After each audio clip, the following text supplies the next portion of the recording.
What is up, you guys? Today I am back with Red Green Oden. I'm going to be covering a few games and then go over my deck profile. I really like this leader, and I think he's really underrated right now because he did get a lot of cards rotated out, but he's still really strong and a ton of fun to play. So for the first match, I am up against Green Zoro, and the first thing we both did was search for some cards. I got the 7-cost Kikunojo into my hand, which is really great when you pair it with your leader's effect, because they can restand your leader, so you can actually attack twice and use your effect twice to make your leader a 7k leader during your opponent's turn. I draw Law for turn, and then I just attack over their searcher before I attack their life, and they take it.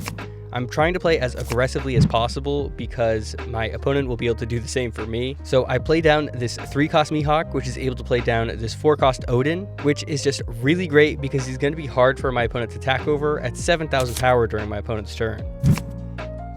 My opponent plays a Quina and rests my Mihawk, and I was worried that they would attack over my Oden because I didn't have a 2k counter in my hand, even though I did mulligan. And I felt pretty lucky because he chose to attack over my Mihawk instead. So Mihawk is off the field, he uses his leader effect to just attack my leader, and I basically just have to take this. I was happy to see the 4-cost Kinemon because that's basically just what I'm going to throw down right away. He's really great because he restands 3 of your Dawn cards, so basically you're able to just put him on the field for 1 Dawn. I attack him a few times before I throw down the Kinemon though, and then I just toss everything on my leader. And then he takes it, and it's another copy of his restanding event, so he's able to put a lot of pressure on me pretty soon. Now you'll notice I played down this 1-cost Iori. I really like this card because it is a counter in your hand through your leader's effect, and basically she'll just draw you a card. It helps you dig through your deck a little bit because we did lose some of that in the rotation. And because I went first this time, she'll let me put a rested Dawn card onto my leader, so I'm able to play my Kikunojo on curve. They play down a blocker and another Quina, resting it though, which is really unfortunate, so they will just be able to attack right over it. And I will have to come up with a different plan because I do want to make the most of my Kikunojo by attacking with my leader twice on the turn that I played it down. So because I have 7 Dawn cards and not a whole lot else to do, I'm going to throw down my Perona first just to search, and I do grab a 2k, which I'm very happy about. And then after attacking a few more times, I play down the Law to bounce that Perona back to my hand, and then play down a Kinemon to restand 3 Dawn to toss him on my leader and attack my opponent again. So I put a ton of pressure on him. He had to discard quite a few cards, and he's taking another one right here. He does have quite a few 2Ks in his hand though, as well as those restand events, so he throws his Tashigi down to rest my Zoro, which is kind of a bummer, and then he uses his leader to attack over my Zoro, but I will counter out, and then he attacks my life, and I basically just have to take this, and it's another 10-cost Lahan Beppo, which is not what I needed. I did not want to see another brick in my hand, but then he does play the restand event, and then he tries to attack one of my characters, but he can't, so he directs it into my leader, and I am taking this as well. So now it is pretty much just do or die. I don't know if I'll have enough to survive on the next turn, so I'm coming up with a plan to be able to put as much pressure on him as possible. First, I'll attack 7 into his life, and he takes it. I was happy to see that. And then I attack 7 again, and he does counter out. So attacking again, I'm hoping maybe he'll take it, but he counters out. And now I basically just have 2 attacks left. He has 1 life card and 2 cards in hand. He will have 3 cards in hand. And I didn't know that they were both bricks, so I was pretty nervous, but it ended up working out for me, and I'm able to take the win on this one. I was pretty happy because I was worried that Zoro would be able to run over my entire field before I'd be able to get it established. And you might have noticed that I never used my leader's effect once, neither for discarding bricks or boosting him, just because I got a bit of an awkward hand, but I'm not complaining because I felt like my hand was still really strong and all of my plays were still pretty optimal. So for the second game, I am up against Koala, which is a really powerful deck because they just have a ton of stall with discarding cards out of your hand and gaining life cards, as well as just pulling cards out of the trash, so it definitely feels a little tricky. Now, they went first, and so their first 2 turns, they just searched for a few cards. I didn't actually have anything to do on my first turn, so I was happy to take this life card when they attacked me to help dig through my deck just a little bit more. For turn, I draw another 2k counter. It felt kind of like the opposite of the other game. This game, I see all of my 2k counters. Last game, I barely saw any. But I'll just attack them and then throw down the Zoro just so I have a blocker on the field. They throw down their Karasu and then they attack my life, so I'll just counter out while I can because I'm pretty worried about some bigger attacks coming through later. And if I can help it, I'll keep my hand size down a little bit so they won't be discarding cards as often as they might intend to. I have 6 Dawn and a 6 cost Yamato though, so I'll just throw her down, use her effect to give my leader a Dawn card, and then I'll attack for 7, making them take it, and it was a baby 5, so they're actually able to draw 2 off of that.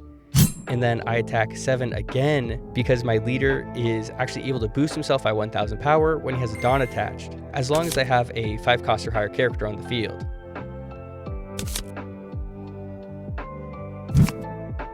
So now the Kuma comes down, they're just going to get another life card as well as a really threatening body on the field because that'll be a 7k swing every single turn, and I don't really want to attack over him because then they'll just get another life card.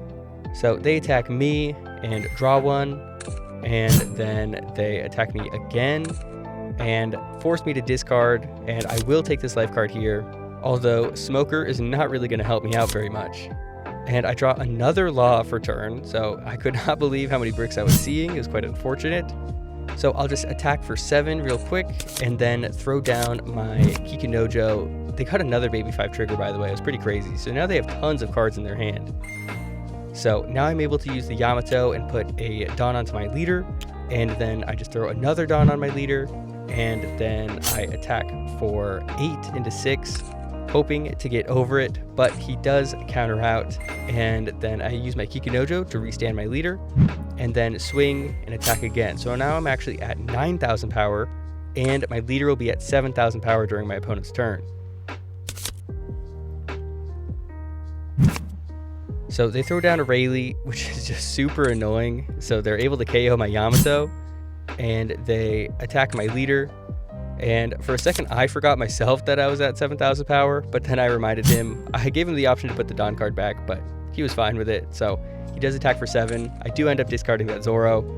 And then back on my turn, I'm planning on throwing down this Lawn Beppo. I definitely should have thrown it down first. I don't know what I was thinking, but it is what it is. He uses his event anyway, so it's not a big difference. And then I throw down the Beppo to rest and freeze his Rayleigh. Now I am a 7,000 power leader again during my opponent's turn.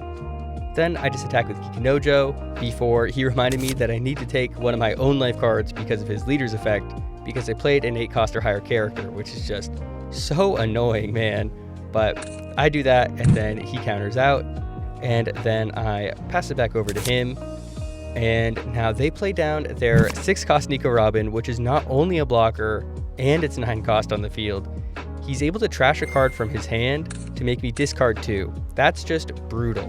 Luckily, I had some bricks that I wasn't using anyway, but that is still crazy for the requirement to be only 5 cards in your hand.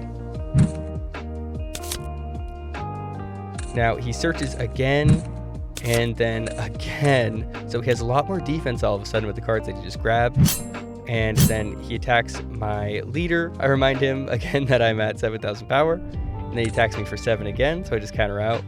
So here I need to find a way to survive, and my first idea is just to get some of his cards off of the field. So I attack with Kikunojo, and I get the Rayleigh off of the field, and then I stack some Dawn onto my leader, and attack their leader, and boost myself by 1,000 power. That should help at least a little bit.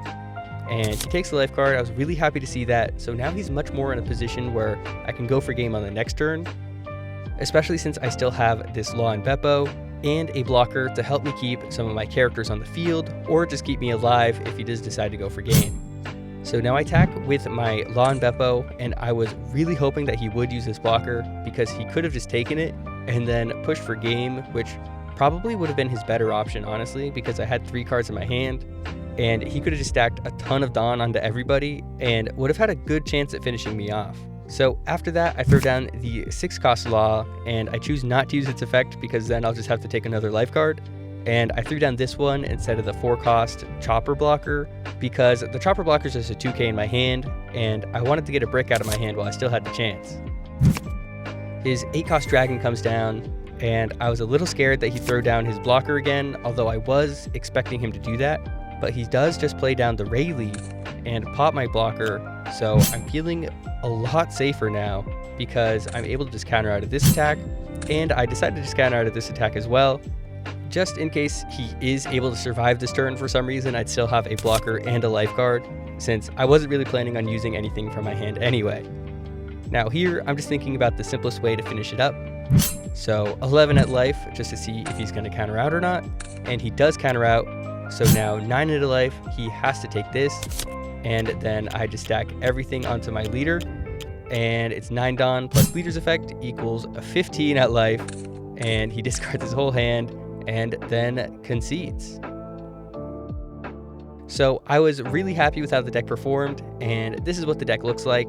The only bricks that I play are the 6-cost Law, 10-cost Law and Beppo, and the 5-cost Smoker, because your leader actually lets you discard Land of Wano type characters that don't have a counter as a 1k counter, which really helps with defense because it makes things like this Hiyori super playable since you can just throw her down to draw a card, and you can trash her to give your leader a Rested Dawn card, which is super helpful to pair with the 7-cost Kikunojo if you're going first, or the 10-cost Law and Beppo in general once you hit your 10 Dawn turn, since you'll be able to make your leader an 8,000 power leader. How crazy is that?